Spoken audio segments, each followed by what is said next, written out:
And everything back here I have put in the last 5 years. And I started with the big bushes along the side. Both sides I planted for privacy and let those get established.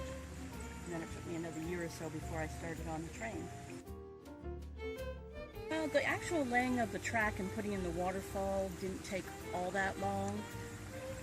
Most of the work was in doing all the plantings and then now maintaining them. There's really not a lot of things that are really dwarf. They'll tell you they are, but they really take a lot of pruning, a lot of maintenance to keep them small. This is called Big Bear. When I lived in California, we lived in Southern California, and we could sit in the sun during the morning and drive up to Big Bear and ski in the evening. Yes, the pool is here. Not very much landscaping around the pool.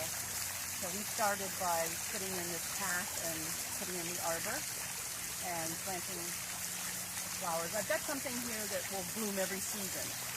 So there's always something that looks good.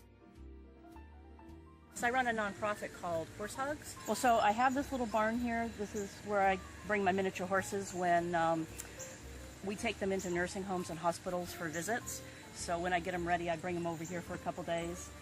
And then behind the horses, we have chickens. I have 12. So we get almost a dozen eggs a day. Here in the woods is where I actually work the hardest. It took me about 3 years to clear a path all the way through. And I would have to dig holes around the stumps and fill them with water and then hack away at them. And it really took me a long time. So when we decided to put a chicken pen in the middle here, I said, there's no way I'm going to lose my path. So we built the bridge to go up over. Chicky, chicky, chicky! Chicky, chicky, chicky! Come on, girl! My husband and I were building the bridge, and he said they'd better use this bridge. And they were kind of watching, and as soon as we finished it and opened it up, they all ran over it. So I was really relieved. I couldn't imagine trying to teach them. And then I had a hard time getting my husband to buy a house because he didn't want to do any yard work. And when we bought this place, we were standing at the fence there looking at the pool, which at that time didn't really have much plantings around it. And he was looking that way, and he was saying, this house would be good, there's not much maintenance. But I was looking the other way at the whole great big empty nothing and thinking, wow, I can do so much with this.